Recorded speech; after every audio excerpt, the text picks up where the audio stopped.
Hola Iván, buen día, bienvenido.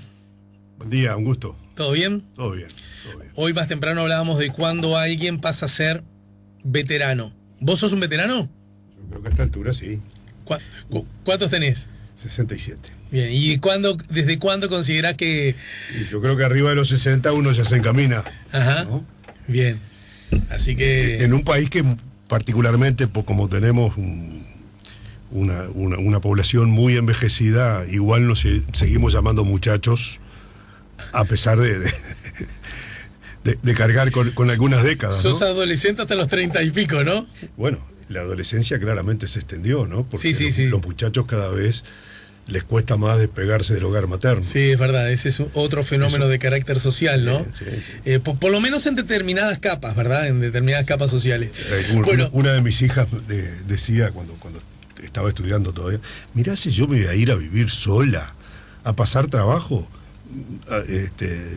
voy a seguir acá hasta recibirme. Claro, tu generación, y yo soy un poquito más chico, tengo 5'5", y la mía también, teníamos más bien que el estigma exactamente opuesto, ¿no? Exactamente. Es decir, a la primera posibilidad... Yo, me vine a estudiar a los 18 años, de 33. ¿Estamos hablando de qué año, Iván? Y en el año 72. Ahí empecé la Facultad de Ciencias Económicas. Y claro, uno aquello lo tenía como un objetivo, es decir, la posibilidad de venirse a Montevideo a estudiar. Claro, en el caso, claro, de los muchachos que viven en el interior, no solo era irse de casa, era irse de muchas otras cosas, claro, ¿no? Claro. Es así, era una ruptura. Pero ese objetivo, a ver, para que me enganche con esto, ese objetivo del que hablas vos, ¿no? Esa meta, ¿tenía que ver con algo que estaba bueno o con algo que estaba malo? No, con algo que estaba bueno, digo, porque en realidad el hecho de querer seguir, en este caso, tener una formación universitaria, era, desde el punto de vista de mi familia, un hecho trascendente. ¿Había antecedentes en tu familia de...? No, mis padres, lo máximo que habían logrado, por las circunstancias que le tocó vivir, los dos tenían tercer año rural. Esa era su formación. ¿Tercer año? Rural. Ajá. Que era como un tercer año que les daban mucho más formación, digamos, de lo que sería un tercer año escolar. De escuela normal. ¿Pero por qué rural? ¿Porque vivían en el ámbito rural? Porque vivían en el ámbito rural. Pero tú no, tú ya estabas en ciudad, en la ciudad de 33. Yo nací en la ciudad de 33. Y en aquella época, mirá que quiero volver a lo que comentabas antes, pero en aquella época, ¿no? Dijiste 72 que te viniste. Ustedes, los olimareños, tenían un dúo que era como Ricky Martin de famoso, ¿no? Quiero decir, sí, claro. ¿Cómo? Quiero plantear esto. Los olimareños eran muy, muy famosos en Uruguay, vendían muchos discos, incluso con repercusiones fuera. Pero las repercusiones fuera, paradójicamente, se vieron, esta es mi hipótesis, Sí. Ayudadas por el obligado exilio en el marco de la dictadura, Sí, ¿no? pero en el caso de los olimareños, vos sabés que siempre tuvieron un contacto con el exterior importante. Sí, con Argentina por lo pronto. Sí, con Argentina sin duda, porque en Argentina lo tuvieron todo, pero los olimareños hicieron gira por Australia e hicieron gira también fueron a Hawái. En Hawái hay una canción de los olimareños que es una canción maorí de la Polinesia, que es, digamos, la traen de esa... Bueno, en ese marco, los olimareños gozaban de una fama nacional indiscutida, ¿no? Se vendían sin duda. Miles de discos, ¿no es cierto? Sin duda. Los olimareños también tenían una posición política, ideológica, muy explícita también, ¿no es cierto? A ver, 33 tenía en esos años... Quiero llegar a esta pregunta y vos tirate a la respuesta. ¿Cómo una formación musical, por decirlo menos, claramente identificada con la izquierda, ¿verdad? Después los matices dentro de la izquierda son, pero claramente dentro de la izquierda, en un proceso político muy marcado por el autoritarismo, estamos de acuerdo, ¿no? Sí. ¿Verdad? Y por lo tanto muy de derecha, y en un departamento y en una ciudad que, para decirlo lo menos, es muy conservadora. Bueno, pero ahí tenés... No, te lo pregunto para que vos me eches luz. No, porque en aquel momento, 33, en los años 70, y yo te diría, podríamos ir una década para atrás o más, tenía un movimiento cultural muy intenso. Ajá. Había hasta 3 teatros. Había realmente, bueno, un grupo de gente que realmente tenía un influjo desde el punto de vista cultural realmente importante en la ciudad, básicamente, que lamentablemente se perdió eso con la época de la dictadura, porque la dictadura significó, obviamente, mucha de esa gente presa, o gente que se tuvo que trasladar o que perdió su trabajo. Digo, todo eso, de alguna manera, generó, desde mi punto de vista, un rezago en 33 en los años siguientes, ¿verdad? Pero muy vinculado a lo cultural artístico, ¿entendés tú? Estaba muy vinculado a lo cultural y artístico, sí. Entonces, si yo sumo 1 más 1, me tiene que dar 2. Puedo decir que, desde una perspectiva autoritaria, ni hablar, la dictadura ilegal, dictatorial, ¿no? Podríamos decir que una buena forma del avance de ideas que podríamos ubicar en la centroizquierda es frenar los impulsos artísticos y culturales de una ciudad.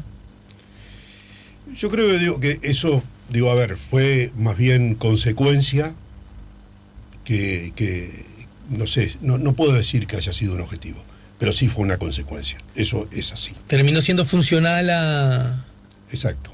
Ajá. Exacto, porque yo creo que generó como un rezago desde el punto de vista del desarrollo del departamento, desde el punto de vista intelectual en el departamento. A eso, a ver, no solo contribuyen esas cosas, sino contribuye todo el proceso justamente que veníamos hablando en materia de descentralización del conocimiento. Los departamentos que en el interior del país tienen un mayor atraso se obedece a 2 cosas. Uno es que faltó inversión, digamos, desde el punto de vista del capital de riesgo invertido en el departamento, pero también y esencialmente la falta de un proceso de formación. Es decir, el proceso de descentralización de la Universidad de la República fue tardío, muy tardío. Recién ahora hay, digamos, un desarrollo realmente importante de la Universidad. Si es ahora... Te digo de los últimos 15 años. Del último siglo, digamos, si querés. De los últimos 15 años. Ajá. El último, de lo que va de este siglo. Del siglo, sí. Yo creo que es allí que hay un esfuerzo realmente importante. Ahí el Frente Amplio tuvo bastante que ver en el asunto, ¿no? ¿O no? Yo digo, cambió la cabeza de la Universidad de la República, ¿no? Yo creo que eso fue fundamental. Primero y fundamental eso. Sí, y creo que también... Pero con un pesito más en el bolsillo se permite hacer cosas, ¿no? También. Pero había una actitud muy centralista de la universidad. Uh-huh. Una cabeza muy centralista, es decir, centralista y montevideana. El primer esfuerzo realmente importante en materia de centralización fue Salto, que eso fue a la salida de la dictadura. Si yo quiero hacer educación terciaria y soy un joven nacido en el interior, inexorablemente tengo que venir a Montevideo, si bien eso, por supuesto, aún tiene mucha vigencia, convengamos que es un escenario que ha cambiado subrayadamente, totalmente, ¿no? Totalmente, ha cambiado totalmente, no es la misma. En el año 72, para decirlo, no había otra chance. Claro. ¿Y vos cuando te viniste acá? Pero vos no terminaste, ¿no? Sí, terminé, claro, yo soy contador público. ¿Y cuánto te dedicaste a ¿Qué parte de tu vida la dedicaste al ejercicio? Toda. ¿Y la política cómo entró entonces? Bueno, ¿Cómo? La política... Para toda, ya hace un ratazo que te dedicas a la política, Iván. Claro, pero ya sé, vivís de la yo política. Compartí en los años de mayor exigencia política, que digamos a partir del año 95, cuando salí diputado, cuando fui elegido diputado, a partir de ahí... Estamos hablando de casi 30 años. Claro, a partir de ahí mantuve hasta el año 2016, 2017, me mantuve como asesor. No tenía un estudio, pero sí mantenía trabajo como asesoramiento como profesional independiente. Pero, por ejemplo, yo soy empresa unipersonal, ¿no? Sí. y necesito de los requerimientos de un contador que además es un querido amigo, ¿no? Y le pago por ese trabajo que él me hace, etcétera. ¿Hubiera podido elegirte a vos, por ejemplo, para hacer eso? Sí, claro, pero yo en realidad yo no tenía tiempo como para eso. Ajá, eso voy. Era porque tenía una relación. Había trabajado en esa empresa y cuando fui elegido diputado, bueno, ahí mantuve una relación de asesoramiento durante mucho tiempo. Pero si pasó raya, probablemente la política ahora le haya ganado a la, ¿no? Totalmente. Bien. Y cuando ese gurí que vino, ¿con cuántos años entonces? 18. Con 18 años. ¿Políticamente dónde estabas en aquella época? Y políticamente, bueno, obviamente en el Frente Amplio. Ajá. O sea, vos siempre, vos arrancaste tu carrera política en el Frente Amplio, digamos, Bueno, yo fui edil por el Frente Amplio. En el 85 fui edil por el Frente Amplio. No, pero yo hablo en el cuando eras un gurí, bueno, sí, previo claro, a la dictadura. Ahí la militancia estudiantil, ¿no? Pero eras un muchacho de izquierda, digamos. Sí, claro. Pero Lo sigo siendo. ¿Te hiciste de izquierda? Lo sigo siendo. Bien, vamos a hablar de eso ahora. Buenísimo. No, porque estoy tentando mi lengua, no sabés cómo, pero para que ya voy a llegar. ¿Te hiciste de izquierda al llegar a Montevideo o ya eras un muchacho de izquierda Y mi pregunta es esta, ¿eras un muchacho raro por ser de izquierda? ¿Raro en el sentido de excepcional, minoritario? No, en absoluto. Mira. En absoluto, en la barra de amigos nuestra había muchos que en definitiva teníamos ideas similares. También en ese proceso ayuda mucho. Yo me vine a vivir en una pensión. Sí, claro. Viví 5 años en una pensión. ¿Con otros gurises estudiantes también? Compañeros de 33, amigos y demás. Que era una pensión muy especial porque era... ¿Por qué? Porque era de Irma la Cuesta. Irma la Cuesta era era cuñada de Rubén Lena. Mira. Hermana de Justita. Y la verdad que fue un periodo extraordinario para nosotros porque esa etapa que tiene la ruptura de venirse del interior y encontrarse con un clima de vivencias, como fue la pensión de Irma, realmente fue... tenemos de ella, yo creo que todos los que pasamos por allí, un excelente recuerdo, ¿no? Como persona, como todo, ¿no? Y entonces, una segunda madre nuestra. Entonces, bueno, sobre esto que me estás hablando, podría contigo hablar horas. Sin duda. Pero vamos a hacer por ahora un estratégico freno de este tema, ¿está? Para avanzar con asuntos del más acá. Pero uso como transición ese comentario. ¿Por qué sentiste la necesidad de decirme sigo siendo de izquierda? No, yo no sentí la necesidad, porque tú dijiste, tú eras de izquierda, lo pusiste en términos de pasado. No, pero me refería al niño que eras, es como que aquel niño que... Pero está bien, te juro que no era con esa vocación, porque además, me peleo con algunos amigos, yo soy de los que cree que vos sos de izquierda, ¿sabes? Pero también te lo voy a decir, ¿y qué haces vos que sos de izquierda gobernando junto con Manini Ríos? No luce como, no lo digo con maldad, no luce como una contradicción. ¿Cualquiera no puede advertir que hay una contradicción? Bueno, a ver, que tenemos diferencias con Cabildo Abierto es notorio. ¿Diferencias? Diferencias importantes. Pero lo que une a la coalición es realmente el compromiso por el país, no otra cosa. Es lo que está plasmado en ese documento. Y lo que está plasmado en ese documento lo compartimos, lo firmamos todos, bueno, y es lo que marca el propio tiempo de la coalición. Así, y eso, a la hora del día a día, no funciona, ¿alcanza eso, ese papel escrito, firmado? Y bueno, lo que ha tenido, lo que ha pasado en el ámbito parlamentario son hasta ahora 2 leyes. La ley de urgente consideración y en forma importante, ¿no? Sí, entendido. Y la ley de presupuesto. Y en esas instancias los objetivos se compadecen también con lo que estaba planteado en ese documento, ¿no? El Partido Independiente, cito como fuente el Observador, pero podrías en estos últimos días citar cualquier otro, ¿no? El Partido Independiente propone aumentar subsidios informales y flexibilizar pagos de aportes y tarifas a pequeñas empresas. Es una síntesis correcta, ¿no? Sí. Adecuada, son como las... Las razones por las cuales el Partido Independiente propone esto, ¿ya no estaban cuando el Partido Independiente ayudó a aprobar el presupuesto ahora nomás, en diciembre? Sí. ¿Y entonces? Tan estaban que cuando nosotros tuvimos una charla con el presidente de la calle Pou, estos temas estuvieron en la agenda que le planteamos. Es decir, nosotros le entregamos en aquella oportunidad... Estamos hablando de una reunión que fue... Y fue antes de que ingresara el presupuesto al Parlamento.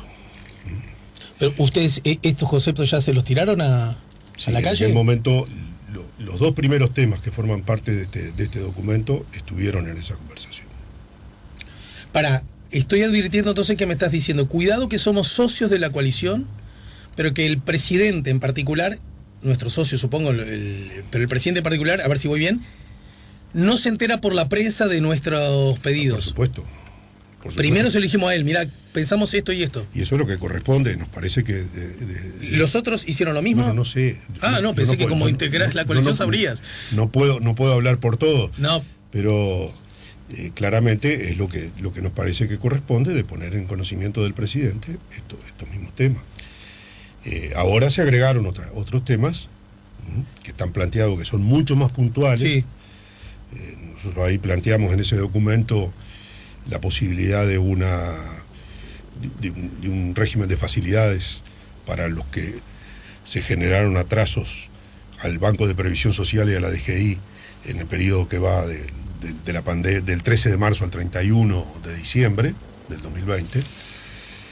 Estamos planteando también la posibilidad de analizar la viabilidad, porque es un tema realmente que hay que analizarlo y estudiarlo, de establecer una suerte de licencia fiscal para aquellas empresas que durante este periodo de la pandemia, por razones sanitarias, es decir, por decisiones que tomó el propio gobierno a los efectos de tratar de controlar lo que era el nivel de contagio, no pudieron tener actividad. Dame dos ejemplos. Por ejemplo, los organizadores de eventos. Sí, eso me parece. O sea que dijiste eso y en mi cabeza el primero que se me vino es el que tiene un saloncito para hacer una fiesta. Impedido de realizar reuniones sociales. Bueno, entonces nos parece que en esos casos hay que estudiar una suerte de licencia fiscal. Esa gente, esos empresarios, digamos, emprendedores, no han recibido ninguna ayuda. Han recibido, pero son cosas también que han sido muy puntual. Por eso la necesidad de estudiar algo como para todo el periodo de la pandemia, cuando hubo decisiones de parte del gobierno que impusieron determinadas medidas en función de evitar los niveles de contagio. Entonces, nos parece que ahí se requiere no medidas tan generales, sino medidas muy puntuales. Vos sos un diputado con vasta experiencia. Vos sos un hombre, me parece que en general... A esta altura el decano de la Cámara, el decano de la Cámara de Diputados. En esta administración, ¿no? En este periodo, sí.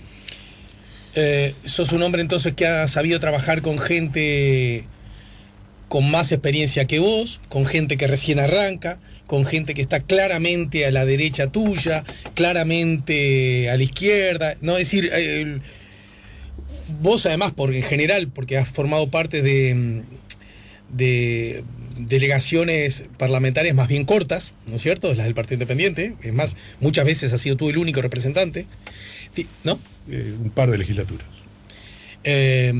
Esta, por ejemplo, ¿no es cierto?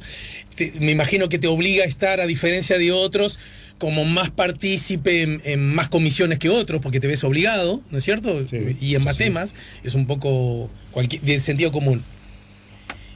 ¿Y cómo te llevas? En general, ¿cómo diría que ves a los demás y cómo los demás te ven a vos en el trabajo parlamentario cotidiano? No sé, como me ven a mí, hay que preguntarle a los demás. Pero yo me siento cómodo en el trabajo parlamentario, obviamente. También el tema de la experiencia, eso termina siendo definitorio. Pero Me siento muy cómodo. Es decir, a ver, es mi vocación. Claro. Y uno cuando está haciendo en lo que le gusta, tiene que sentirse cómodo. Bien. Me imagino que debes tener muy buena relación con muchos diputados del Frente Amplio, ni hablar, muy buena, ¿no? Tengo muy buena relación con diputados de todas las bancadas políticas. Bien. No, así hincapié en el Frente Amplio porque es el partido de la oposición en ese sentido. Sí, bueno, pero a ver, muchos de ellos los conozco hace claro. muchos años. Sí. ¿No? Algunos entraron junto conmigo, por ejemplo, y José Carlos Maía. Claro. Bueno, supongamos que te llevas bien con... José Carlos además viene de la 99, con lo cual tenemos una trazabilidad. Tenemos un pasado común. Bien, déjame ser un ratito José Carlos, ¿está? ¿Puedo? ¿Bien? Me llevo bien contigo. Entonces yo te digo, che, me parece bien, Iván, tu propuesta la estuve leyendo con mucha atención, me parece bien. ¿Y en qué se diferencia con lo que yo y mi partido, el Frente Amplio, viene planteando desde el año pasado? A ver, el Frente Amplio lo que planteó durante este tiempo fue lo de la renta básica transitoria. Ese fue el planteo equivalente a un salario mínimo nacional. Sí. Y José Carlos te diría que no es lo único que planteó el Frente Amplio, ¿no? A ver, cosas concretas que planteó el Frente Amplio en esta materia fueron esas. Sí. El Frente Amplio hizo ese planteo prácticamente casi inmediatamente que se arrancó la pandemia. Fue una de los planteos que realizó en el ámbito parlamentario y también en el ámbito público. A ver, hay una cosa que no podemos eludir y es la situación de nuestro país desde el punto de vista fiscal.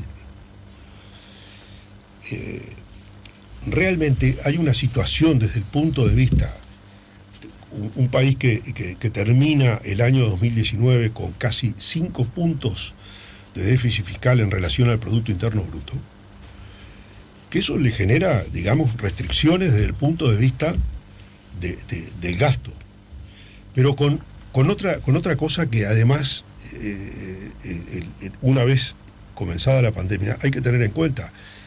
Si no se tiene una perspectiva de cuándo termina esto, es decir, si hay una total incertidumbre, si no sabemos cuándo vamos a tener vacuna, estoy pensando en términos de lo que debe pensar un gobernante en los primeros meses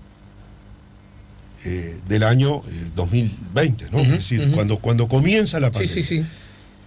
Uno no sabe cuánta, es decir, no sabe qué espalda debe tener para tratar de sostener un determinado nivel de transferencias monetarias como las que estaban planteadas. Parte de la insistencia ahora de este planteo por parte de nosotros es porque nos parece que estamos viendo que en 6, 7 meses, bueno, tenemos... Vacuna mediante, vamos a estar saliendo de esto.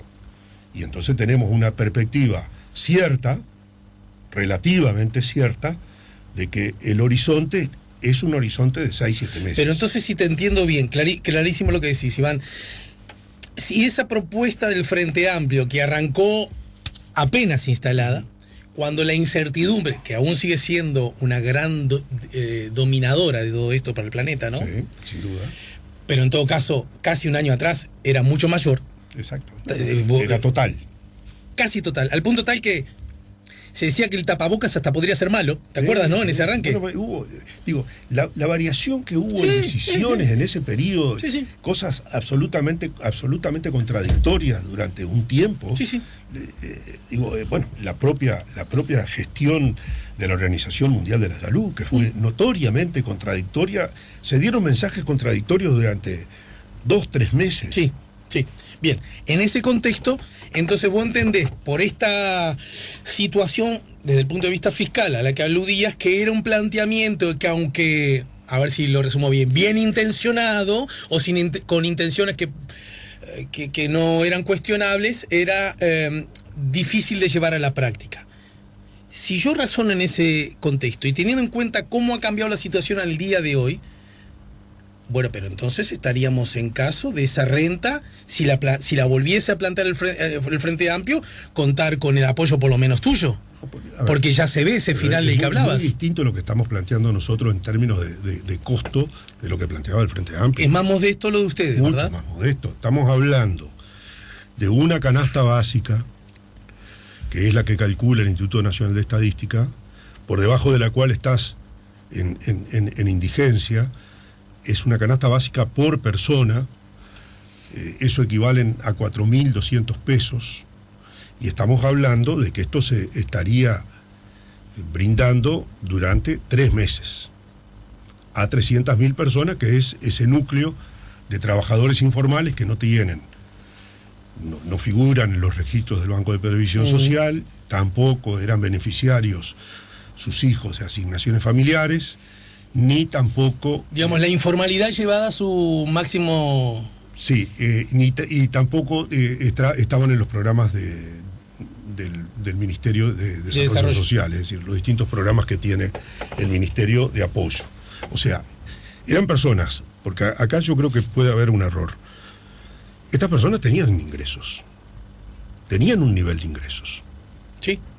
Lo que pasa que la situación de pandemia, bueno, de un día para otro pasó que su nivel de ingreso fue 0. Pero sigamos razonando juntos. El dueño del local ese que no puede abrir para las fiestas, frente a ese local había un cuidacoches, por decir algo, lo mínimo. Por ejemplo. Ese de un momento para otro se quedó sin nada. Todas esas personas, debo suponer que es así en el Banco de Previsión Social, pero digo, para señalar, todas esas personas que trabajaban como mozos o mozas en esos eventos sociales, que no sé si era su nivel de ingreso principal, pero que lo tenían, todo eso desapareció. Bien, perfecto. Bueno, estaba escuchando al economista de Sante, y la estimación que hacen es del orden de la pérdida de entre 60 y 70.000 puestos de trabajo por causa de la pandemia. Es decir, que debemos agregarlo a los otros 50.000 que se perdieron desde el segundo trimestre del año 2014. Entre el segundo trimestre del 2014 y diciembre del 19, ahí se perdieron 50.000 puestos de trabajo. Y entre marzo y diciembre del 2020, ahí se perdieron entre 60 y 70.000 puestos. Esa caída solo es comparable, según analistas en el Observador, a la caída que se vio en la crisis del 2002, la caída del empleo. Sí, puede ser. Yo no en el sentido recuerdo, del corto tiempo y la abrupta caída. Bueno, sin duda, por lo abrupto, sin duda. Entonces, en ese contexto, la propuesta del Partido Independiente no es ni de tanto dinero y por 3 meses. Voy bien, ¿no? Exacto. ¿Arrancaría que en marzo, en abril? Bueno, lo ideal sería que pudiera arrancar en marzo, ¿no? Bien. 3 más 3, 6, junio. Pero en junio no vamos a estar todavía vacunados. No, pero, a ver, el tema de la vacunación de por sí es un punto de inflexión en la lucha contra esta pandemia y en la crisis sanitaria, social y económica que tenemos. Es un punto de inflexión, porque cambia sobre todo las expectativas. Está bien. La economía también se forma con expectativas, exacto, es cierto. Sí, es fundamentalmente expectativa, es decir, la confianza es un factor vital en el desarrollo. Pero el salón de fiestas va a seguir cerrado. Bueno, seguramente sí, pero yo creo que empieza a verse otro tipo de posibilidades. Y en ese sentido, bueno, lo del salón de fiesta nosotros lo planteamos, digo, lo de la licencia fiscal lo planteamos en realidad mientras dure la pandemia. Sí. No, me refería por lo que arroja como cosa indirecta. El cuidacoche, el mozo, ¿verdad? Es probable. Mi impresión es esta y vos me la tirás al óvol si es una impresión equivocada.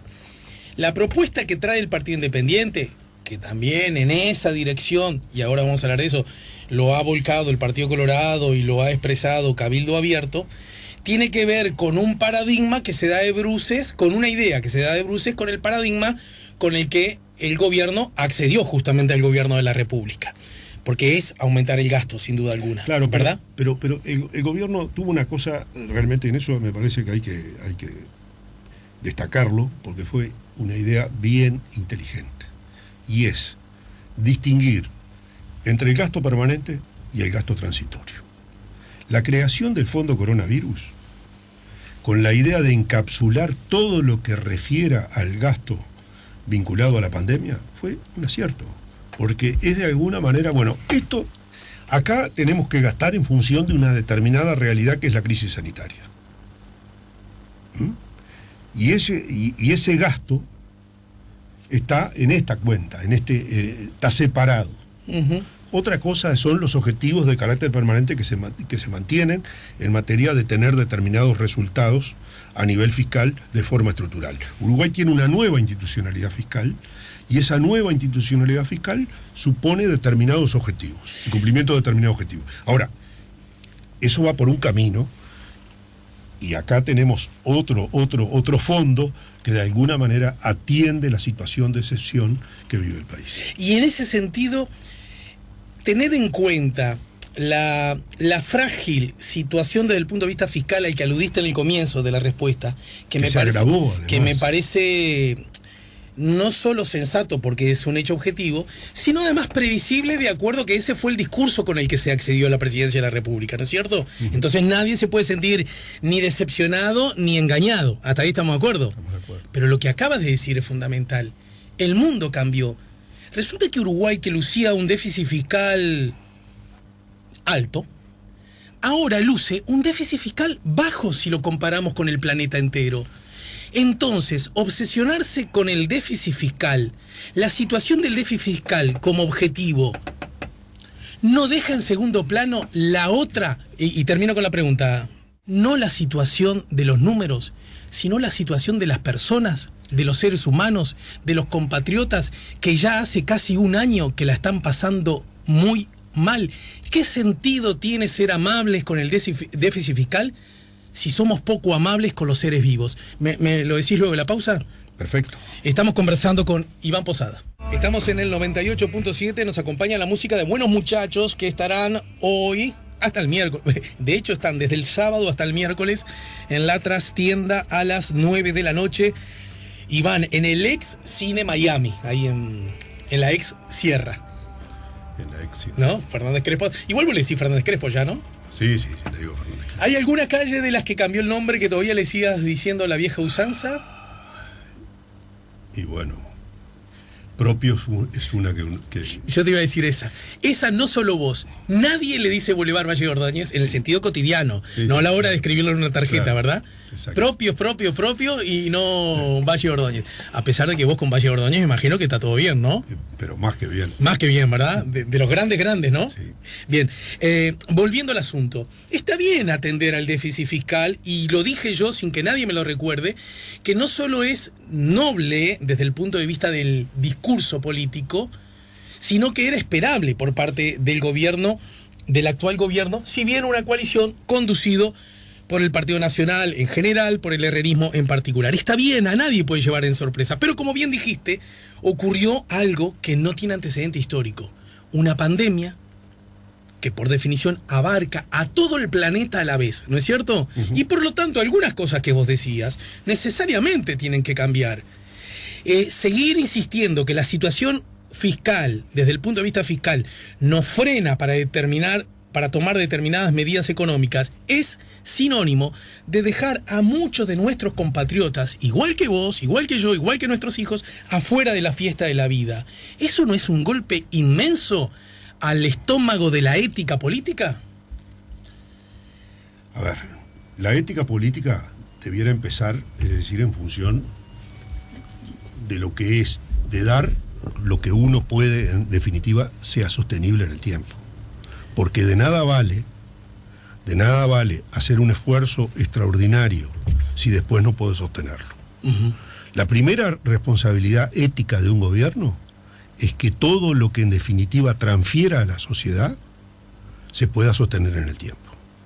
Y eso va con todas las políticas que hacen al desarrollo humano. Para eso, la clave está justamente, entre otras cosas, en la propia política fiscal. En ser responsable desde el punto de vista del uso de los recursos públicos. Uh-huh. Y eso tiene que tener sostenibilidad en el tiempo. De nada vale que yo me gaste o haga una transferencia muy importante en poco tiempo, sí, y después no tengo capacidad para sostenerla. La situación va a estar mucho peor después. Y eso es lo que creo que ha tenido este gobierno, ha sido cauteloso en ese tipo de cosas. Aunque durante ese tiempo implique que muchos seres humanos pasen muy mal. Bueno, es parte realmente del problema que estamos enfrentando. Pero no es un costo demasiado alto. Bueno, pero a ver, no es que no hubo cero transferencias, no es verdad. Hubo muchas transferencias. Para empezar. ¿Son suficientes? Y hablábamos en la pausa. En la pausa. Que las pausas son siempre ricas. Sí, en realidad debiéramos pasarlo de la pausa y... Es verdad, es verdad. Igual, yo siempre hago el esfuerzo de que el aire no se diferencie tanto de la pausa. Bueno, pero lo otro sale con mucho más... Es verdad, con una fluidez... Mucho más fluido. Y la realidad es que yo creo que no se ha reconocido el esfuerzo que se ha hecho, por ejemplo, en la sostenibilidad del seguro de desempleo. Ha sido extraordinario ese esfuerzo y ha sido la primer política social de todas, es la que ha tratado de evitar la ruptura del vínculo laboral. Sí, está bien. Esa fue fundamental. Y a pesar de eso, se perdieron entre 60 y 70 mil puestos de trabajo. Bien. Entonces, lo que estamos... Pero está el otro universo al que vos mismo aludiste, que tiene que ver que ni siquiera tiene el mínimo frágil o sólido respaldo del seguro, ¿verdad? El que quedó, claro, como decimos en el barrio, eso, colgado del pincel. Bueno, por eso ahí a nosotros nos parece que ahora que tenemos una perspectiva medianamente con determinada certeza, es que hay que hacer un esfuerzo adicional. Pero entonces, déjame ser, porque si no, no hago mi trabajo, ¿verdad? Déjame insistir.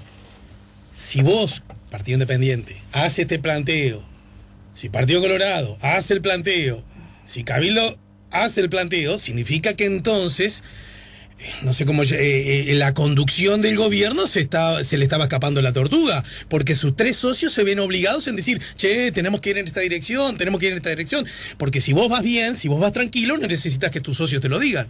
¿O no? Bueno, pero eso es parte de cómo se da el relacionamiento político. Estas cosas, como yo te decía al principio, no es que las estamos planteando ahora, las veníamos planteando hace tiempo. Creemos que ahora, con más razón. Creemos que ahora, en la medida que tenemos una perspectiva relativamente cierta en cuanto a que en 6, 7 meses podemos eventualmente aspirar a que haya una inmunización de la población, bueno, en ese periodo tratemos de reforzar el gasto en aquellos sectores que están más vulnerables. Esa es la idea. Pero la pregunta es esta. Si vos, con tu mirada, más allá de que integrás un gobierno, en base al acuerdo del que hablaste, con el que le pidieron el voto a la población el último domingo de noviembre, ¿estamos de acuerdo? ¿Verdad? Pero igual vos no venís de la nada. Cuando digo vos, yo estoy hablando del partido. También podría hablar de vos. Vos no venís de la nada, venís de una perspectiva histórica, ¿verdad? Sí. Que tiene una mirada sobre el Uruguay, sobre el mundo, sobre las relaciones entre los seres humanos, que en algunas cosas seguramente, si no me cuesta sostener eso que dijiste en el arranque, que sos de izquierda, se diferencian naturalmente del gobierno. ¿Estamos de acuerdo en eso, no? Estamos de acuerdo, pero también... en esto quiero ser absolutamente claro. En cuanto a la preocupación por lo fiscal, por la política fiscal, vos lo compartiste. Tú podés mirar todas las instancias, los informes firmados por mí en las distintas instancias de presupuesto desde el año 1995 a la fecha, es decir, en todos los periodos de gobierno, y vas a ver una constante: el pedido de la aprobación de una regla fiscal y la insistencia en darle importancia a la política fiscal, porque estoy convencido por mi formación, claro, que la única forma de dar sostenibilidad a las políticas públicas es si somos responsables en el manejo de los recursos públicos. Clarísimo. Eso es lo único que hace que en el largo plazo se pueda destinar mucho más plata a la educación, mucho más plata a la salud, es decir, que todos tengamos una mejor calidad de vida. Para poder para que eso sea sostenible en el tiempo, necesariamente tenemos que ser cuidadosos en el uso de los recursos públicos. Y en ese contexto, ¿por qué entonces estas propuestas que tú, a propósito, qué diferencia advertís? Contarle a la gente cuáles son los matices o diferencias entre la ya conocida propuesta del Partido Colorado y la anterior propuesta de Cabildo Abierto. Bueno, la propuesta de Cabildo Abierto, en realidad nosotros no hemos conocido públicamente en qué cosa está planteando Cabildo Abierto. Cabildo Abierto sí Lo que sí hizo hincapié en hacer foco en la ayuda a la micro y pequeña empresa. A las pymes, ¿no? Sí, a las pymes. En eso, como idea global, la compartimos. Hay que ver qué instrumentos, en definitiva, son los que... Bueno, ha trascendido incluso usando mayores puntos del presupuesto y, digamos, con aparente menos inconveniente a endeudarse más aún, bueno, ¿no? En eso nosotros no estamos de acuerdo. Nosotros creemos que estamos en un nivel de endeudamiento muy importante. En la pausa hablábamos, que es un dato bien relevante. Uruguay terminó el año 2014 con una relación de deuda neta producto del 33%. Lo tengo bien presente. Sí, sí. Hoy estamos cerca del 60%. O sea, hay una gran debilidad. Bueno, Vergara me dijo el otro día que hay espacio todavía. Bueno, es una opinión. Tiene una diferencia en ese aspecto, una mirada distinta, ¿no? Es una opinión, pero quien tiene que tomar, quien tiene de alguna manera que asumir ese riesgo es el gobierno. Y yo creo que las decisiones que se han tomado en materia de gobierno han sido cautelosas en función de una realidad que no sabemos cómo va. A ver, es creíble que la directora del Fondo Monetario Internacional llame al gasto cuando esa misma institución internacional después es la que tiene una política particularmente recesiva, bueno, en cuanto a la aplicación de los pagos de la deuda. Pero Iván, podría decirse exactamente, lo que decís es clarísimo, pero déjame también tener la otra, viva la libertad, la otra mirada. Es creíble que si hasta el Fondo Monetario dice, muchachos, tengan cuidado, ya no es el momento, es el momento de gastar, vos seas más papista que el Papa. Pero no es ser más papista que el Papa, es que la restricción, un país desarrollado que tiene una espalda bien importante como la tienen los países europeos. Sí, porque tienen, entre otras cosas, porque tienen estados grandes y fuertes, exacto, ¿no? Exacto. No, lo digo porque esa mirada acerca de que el Estado es una mala noticia. Y en algunos planteos de algunos legisladores del Frente Amplio se nos pretendía comparar al Uruguay con Europa. Eso no es creíble. Digo, la realidad de Uruguay es una realidad con muchas dificultades. Estamos en el medio de una crisis, aunque no lo querramos reconocer, o no tengamos conciencia de eso, es una crisis sanitaria que ha derivado en una crisis económica y social. Pero entonces, esa es la situación en que perfecto, le pregunto me consta, Iván, al humanista que está frente a mí, ¿no es cierto? ¿Estoy en lo cierto? ¿Verdad?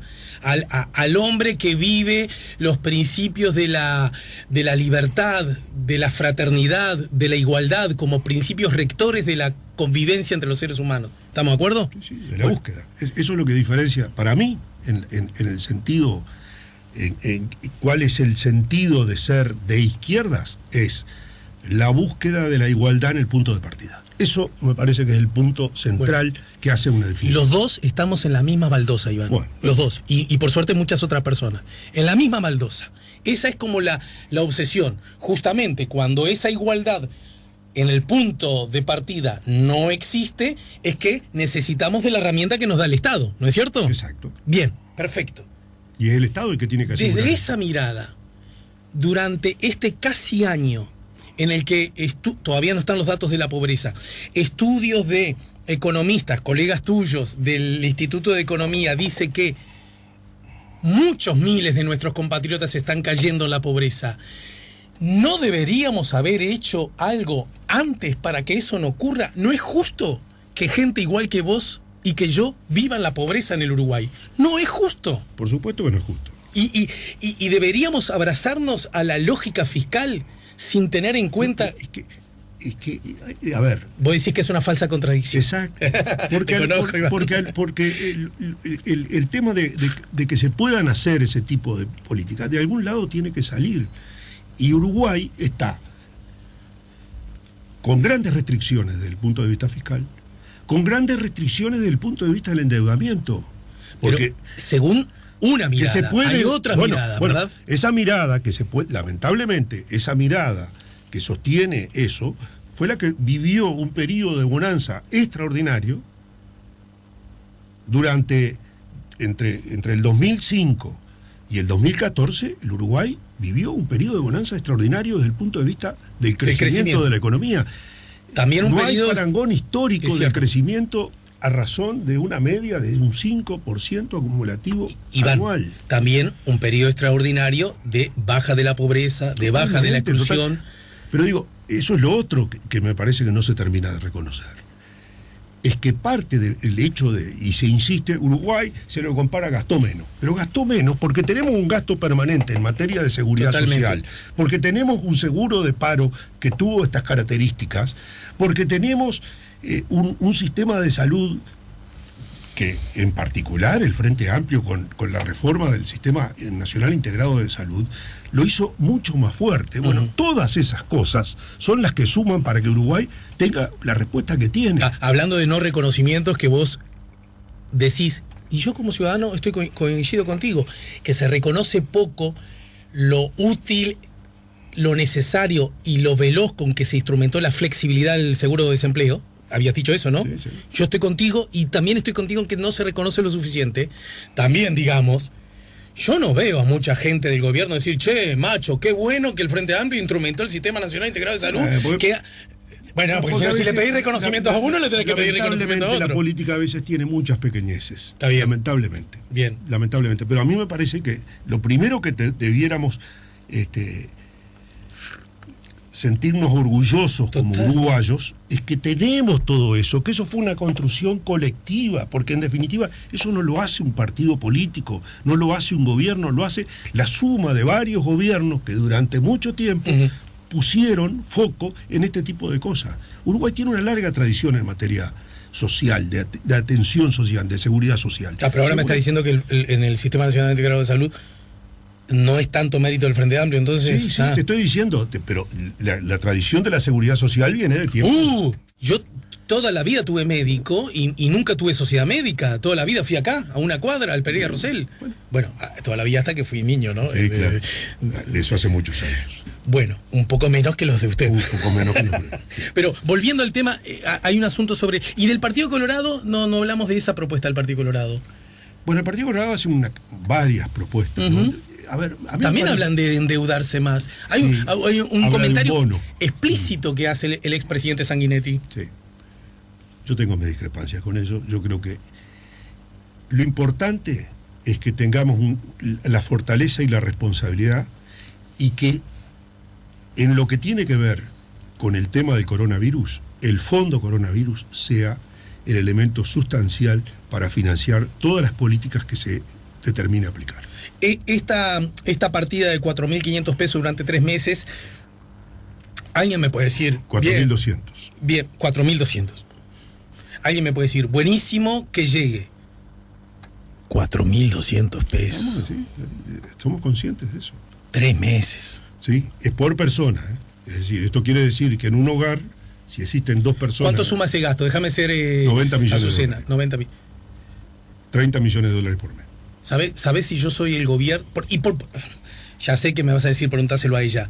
¿Por qué esto que estás planteando vos, que suena razonable, que no suena una locura, que no suena irresponsable, muy bien, ¿no? En los adjetivos, ¿vengo bien? Sí. ¿Por qué no se le ocurre a Azucena? A ver, los niveles de responsabilidad o de competencia de cada uno de los ministerios, yo creo que son distintos. Y me parece que la actitud de los distintos partidos de la coalición también son roles distintos, cada uno de acuerdo a su impronta y de acuerdo a lo que de alguna manera es su propia identidad. Y eso me parece que... ¿Pensás que estas propuestas van a salir? Sí, soy optimista. ¿En qué instancia se va a dilucidar esto? Quiero decir, ¿discutiendo en el Parlamento o por un proyecto que mande el Ejecutivo? En el ámbito del Consejo de Ministros, el ámbito natural para dilucidar estas propuestas, ¿no? Bueno, de hecho hoy hay Consejo de Ministros, ¿no? Sí, justamente. no sé si este tema entrará, ¿verdad? Sí, entiendo. Para terminar por hoy, nos quedó, como siempre, un manojo lindo de cosas por abordar. Pero te he escuchado muy explícito y muy firme en los temas de oponerte a cualquier baja de consumo del alcohol a la hora de manejar. ¿Está bien lo que digo? Sí. ¿Crees que las cosas como están ahora están bien? También. Es que los mensajes tienen que ser claros. El mensaje de decir... ahora se puede un poquito. Si maneja, no tome, lo entiende todo el mundo. Y creo que desde ese punto de vista, todo aquel que maneja habiendo ingerido alcohol, sabe que está en falta. No parece haber ambiente para que esto siga para adelante, ¿no? No, yo creo que lo descartó el propio presidente de la República. ¿No? Con una salvedad, diciendo que él está de acuerdo. Sí, diciendo que no hay ambiente. Pero diciendo de que no hay ambiente. En este contexto no hay ambiente. La política, en definitiva, ¿no? Está bien, hay que tener... El político no tiene que hacer siempre lo que quiere, sino también lo que se puede, ¿no es cierto? Sí. Pero pará, advierto que vos no es porque no haya ambiente. ¿Entendés que es equivocado? No, yo creo que, claro, que sería un error, un retroceso, volver atrás en este tema. Yo creo que la señal que se dio cuando se fue a alcohol cero, y creo que debe ser, no solo debe ser en alcohol cero, en cualquier tipo de consumo, de cualquier tipo de droga, ¿verdad? Si maneja, no tome, no consuma. Eso tiene que ser así. Bien. Bueno, la dejamos por hoy. Te juro que se me amontó, pero se me fue el tiempo, Iván. La seguimos más temprano. Tenemos que... funciona mal lo de las pausas. Tenemos que hacer reunirnos. No, lo que pasa es que ahí conversar. Los dos, vamos a contarle a la gente, ahí los dos, con todo derecho, momentáneamente abandonamos los roles, lo que representamos y nuestras tareas, y hablamos como dos ciudadanos del planeta que somos, ¿verdad?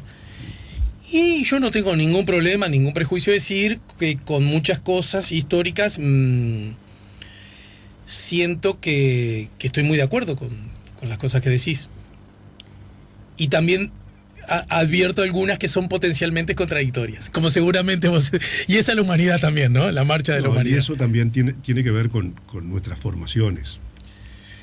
Yo creo que la formación que... Los números, decís vos. Claro. La formación que uno tiene incide en la opinión. Hay cosas que tenés razón. Uno las aprendió, las comprendió y las internalizó, y eso forma parte de un enfoque con que vos te parás frente a la realidad. Lo que pasa es que nosotros, mi generación, ha estado muy acostumbrada a que ejercer la política de acuerdo a... Ejercer la política para que sea funcionar a la economía. Y yo creo que es exactamente al revés. La economía tiene que estar al servicio de la política. Si no... Y la política es la gente. Nada tiene sentido si la gente la economía no tiene dignidad. Es esencialmente política. Yo entiendo eso. Esencialmente política. Y esencialmente tiene mucho más que ver la economía con la naturaleza humana, con el comportamiento de las personas. Yo creo que es mucho más, el componente de la economía tiene mucho más de psicología que de aspectos estrictamente matemáticos. No sé si mucho más, pero que mucho tiene, sí, está bien, sí. ¿Está? Y creo que en realidad, desde ese punto de vista, hay muchas cosas para hacer. Pero también la base de todo es que los recursos, al fin de cuentas, sean sostenibles, que los recursos yo destino desde el punto de vista del desarrollo humano sean sostenibles en el tiempo, porque si no, se me cae el tablado. Bien.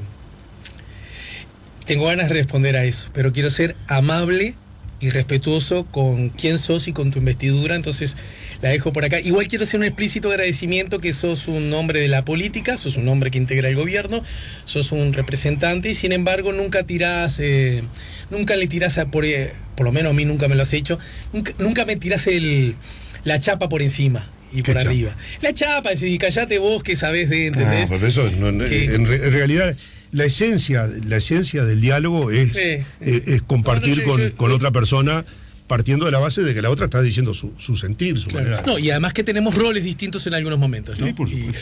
Y eso me parece que no hay que olvidarlo. Gracias, Iván, por el tiempo, ¿eh? Gracias. Ha sido un gusto, como siempre. Y saludos.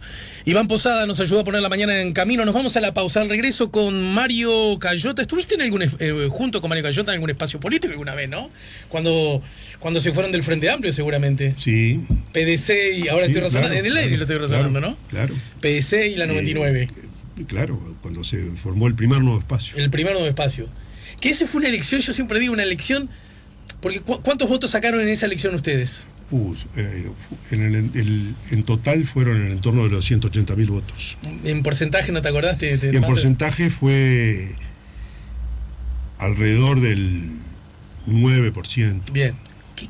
Históricamente, haciendo un juego, quizás se esperaban un poquito más, ¿no? Sí, sin duda. ¿Verdad? Sí. Tampoco se puede decir que fue una mala elección para un conglomerado político nuevo. Como una mala elección porque la 99 tenía 3 senadores cuando se fue del Frente Amplio y en esa elección obtuvo 2 senadores. Claro, cayó desde el punto de vista de la representación. ¿No debió haber dado la lucha dentro del Frente Amplio? Yo creo que nosotros tenemos, y sigo manteniendo, diferencias muy importantes con el Frente Amplio. Ajá.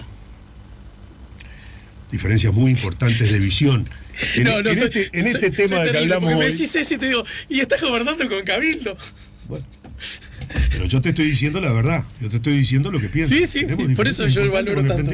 Vamos arriba. Tenemos, en algunas cosas coincidencia, pero en otras tenemos diferencias importantes. De esto que estábamos hablando, tenemos diferencias importantes. Y son diferencias de enfoque. Gracias, Iván, otra vez. Si buscas un portón automático para tu casa o para la oficina, asegúrate que sea fuerte, que sea seguro, que sea práctico, que sea un SEA. Porque solo un portón SEA te asegura el mayor respaldo técnico, un service propio en todo el país y la garantía de todos sus productos. Ingresa en seaportones.uy o llama al 2601-2611. Si vas a elegir un portón, que sea un SEA.